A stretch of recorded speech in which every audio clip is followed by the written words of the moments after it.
Okay, so we're going to start with class one of Retire Wealthy. Before we dive into all the ins and outs of how to optimize your investments and accounts, first we have to have a basic understanding of how wealth is created and kind of talk about the different factors that come into play when you are building wealth.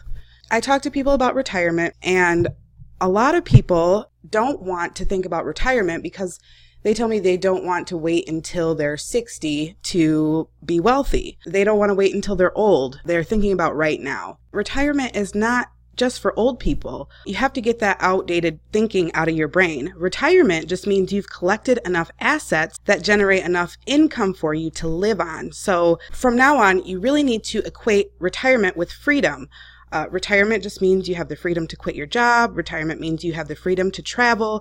Retirement means that you get to decide what your life looks like, not your bank account. Right now, it's probably pretty likely that your bank account tells you that you have to go to work, and your bank account tells you that you cannot take that trip this year. So when you reach retirement, when you get to the point where you do not have to work anymore, you decide what your life looks like. You decide what you spend your time doing. And that's really important to understand. You don't have to be 60 to retire. There are people who retire in their 30s and 40s. It's because they've collected enough assets that they have money coming in from their assets. Their assets are making money for them so that they don't have to go to work. So wealth is built by collecting these assets that make you money while you're sleeping or enjoying your family. And once you've collected enough, then you don't have to work anymore. And retirement is when you have completed that. That's when you can retire. You don't have to retire at age 60. Retirement is not an age. Retirement is your financial status. Financial freedom is really the easiest and the least risky to achieve if you start working on setting yourself up for success many years from now and then work your way forward to the present. When you try to start with the now and then work on the future later when it's here, you're probably going to waste a lot of years chasing your tail because wealth is best and easiest to build over a long period of time. So you start from the back and work your way forward. And not only are most people headed to a life of poverty in retirement, but it's really easy to build wealth for yourself when you start early. That is so key. But the reality is it takes very little money, little sacrifice, and takes it's pretty low risk to become wealthy over 30 or 40 years once you get a firm grasp on how money grows. So it's the path of least resistance to start early and plan for the future. And then once that's all set up, then you can start working your way back towards the present.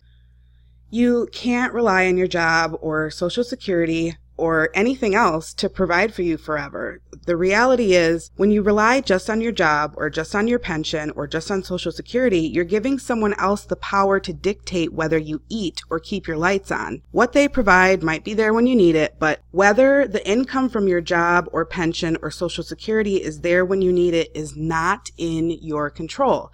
You're giving somebody else the power to decide what your life looks like and whether you can afford the necessities, the toilet paper, medication, things that we talked about before. But on the other hand, when you collect assets or, stuff that makes money for you, for yourself, you are in control. No one is going to devastate you financially by laying you off or cutting your benefits.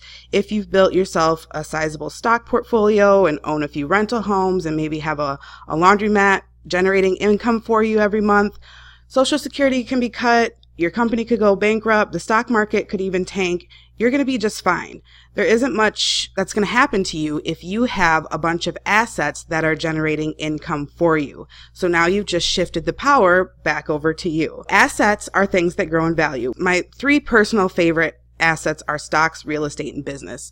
This class is going to cover stocks and types of assets found in retirement accounts and other types of investment accounts. But everyone should be collecting assets. That is how you build wealth. That's how wealth is created, and that's how you can build wealth slowly over time. So the more time you have, the more powerful your wealth building will be, which we're going to cover next. Within your retirement accounts is really where everyone should start their building, because when you start early and then you set it into motion, it has time to grow into something really, really big. Once you're saving for retirement and investing for retirement is on autopilot, you can focus on the steps that will get you there sooner, as in like get to the point where your assets are generating enough money for you to not work anymore. Not only that, there are a lot of tax advantages to building for retirement, which we're going to cover later on. Compounding is so powerful. People don't realize how powerful compound interest or compound returns are.